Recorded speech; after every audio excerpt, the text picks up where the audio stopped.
So I have some bad news about the Supreme Court to discuss with you. U.S. Supreme Court Justice Anthony Kennedy plans to retire, which will give President Donald Trump another chance to nominate a reliable conservative. Kennedy, the frequent swing vote on 5-4 decisions, announced Wednesday he will step down as a justice. Kennedy's retirement gives President Donald Trump a second chance to reshape the high court for decades to come after Senate Majority Leader Mitch McConnell refused to consider any nominee by President Barack Obama.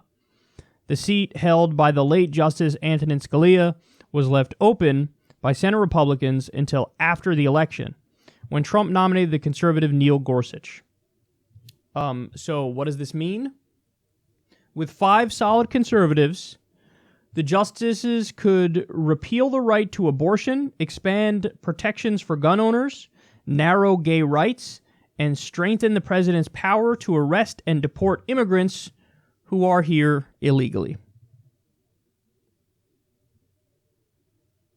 Yeah, so I don't want anybody to get it twisted. Anthony Kennedy was lean to the right, but there were a few crucial swing votes where he made it so that we avoided the worst case scenario on a variety of issues. So, yeah, this is a devil you know versus the devil you don't know kind of situation, but it's a virtual guarantee that the devil we don't know in this instance is going to be worse.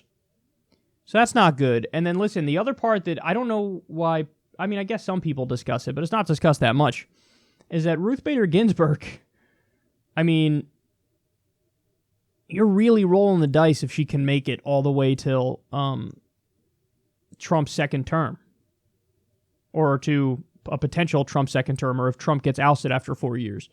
You're rolling the dice if she can make it to 2020, because she was diagnosed with pancreatic cancer a while ago, and the survival rate for that is abysmally low. It's one of the worst forms of cancer, and I think they adequately fought it off, but this happened years and years and years ago, and it's like, it's already kind of a miracle that she lived this long. So if you replace Anthony Kennedy with a more conservative justice, and then you eventually replace Ginsburg with a more conservative justice, oh my goodness. And Ginsburg, by the way, is reliably a good vote. So, that I don't think people understand the damage that this court can do in the long run. I mean,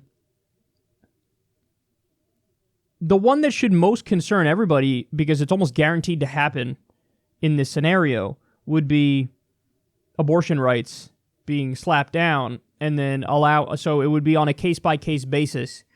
You allow the states to make their decision with abortion. So first it was Roe v. Wade, then it was the fetal viability standard, but basically the idea was up until a certain point, you have to allow abortion. It's a right for a woman to get an abortion up to a certain point. Then, under current law, after a certain point, fetal viability, then the states are allowed to regulate it however they want.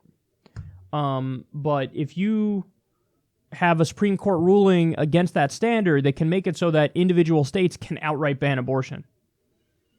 And then, you roll back the clock a long time. And listen, people might think like, no, come on, I can't. We've had abortion rights for so long that that's almost incomprehensible. But history is not, just a progression in the right direction, full stop. There are, times where progression stops. There's times it reverses. And there's also times it goes forward. But, the best example of going backwards on these issues is there was a brief time when the death penalty was found unconstitutional in the U.S. I don't know how many people know that. There was a brief point in time where the death penalty was unconstitutional because it violated your Eighth Amendment protection from cruel and unusual punishment. But then they ruled against that later on. So for a while we didn't have the death penalty in the U.S. And by the way, the opinion polls against the death penalty skyrocketed during that period. And then when they rolled it back and went in the other direction, then the opinions on the death penalty switched again, and now a slight majority of Americans still support the death penalty. But it was ruled unconstitutional briefly, and then we went backwards.